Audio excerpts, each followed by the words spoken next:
Halo teman-teman semua, perkenalkan nama kakak Septi dari tim KKN PPM Universitas Gadjah Mada 2021 Unit Salaman. Jadi pada kesempatan kali ini kakak akan berbagi materi tentang mitigasi bencana tanah longsor. Simak baik-baik ya. Apa itu tanah longsor? Tanah longsor adalah perpindahan material tanah atau batuan ataupun percampuran antara tanah dan batuan yang bergerak menuruni lereng atau keluar lereng.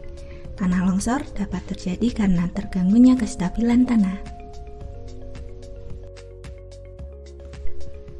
Lalu apa saja sih yang bisa mengganggu kestabilan tanah? Yang dapat mengganggu kestabilan tanah yaitu ada curah hujan. Jika terjadi hujan yang cukup lama dan lebat, maka tanah dapat kesulitan untuk menyerap air. Dan jika sudah tidak dapat menyerap air lagi, maka tanah dapat longsor. Kemudian ada erosi. Erosi merupakan peristiwa pengikisan oleh air sungai. Aliran air sungai dapat menyebabkan tebing yang ada di sekitarnya terkikis. Karena bagian bawah tebing terkikis, maka kestabilan tebing terganggu dan menjadi mudah longsor. Lalu ada gempa bumi. Getaran yang diakibatkan oleh gempa bumi dapat mengakibatkan keretakan pada tanah dan dapat menimbulkan tanah longsor. Kemudian juga ada aktivitas manusia. Contohnya yaitu pengundulan hutan. Daerah yang gundul tidak bisa menyerap air banyak, sehingga daerah yang gundul lebih mudah untuk mengalami tanah longsor karena tidak ada akar tanaman yang mampu memperkuat tanah. Ada beberapa tanda ketika tanah longsor akan terjadi, antara lain seperti timbul retakan pada lereng, terdengar suara gemuruh dan kerikil mulai berjatuhan, dan muncul mata air baru secara tiba-tiba.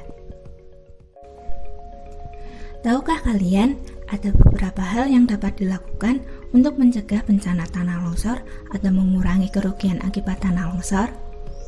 Yang dapat kita lakukan yaitu seperti membangun sistem peringatan dini bencana longsor. Dengan adanya sistem peringatan dini, maka kita dapat mengetahui ketika tanda-tanda tanah longsor terjadi dan dapat mempersiapkan diri jika terjadi tanah longsor. Kemudian, memasang papan peringatan longsor di jalan dan di daerah yang rawan terhadap longsor. Hal ini bertujuan agar kita mengetahui bahwa kita berada di daerah rawan longsor dan dapat selalu waspada jika terjadi tanah longsor.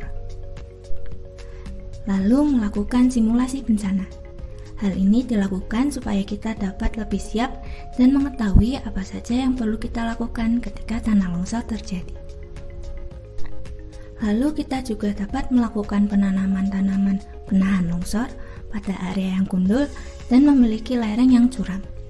Tanaman tersebut dapat membantu tanah dalam penyerapan air serta mampu memperkuat tanah sehingga kestabilan tanah dapat terjaga. Berikut adalah sumber informasi yang kakak gunakan dalam materi ini. Sekian materi mitigasi bencana tanah longsor dari kakak. Terima kasih sudah menyimak sampai akhir dan sampai jumpa lain waktu.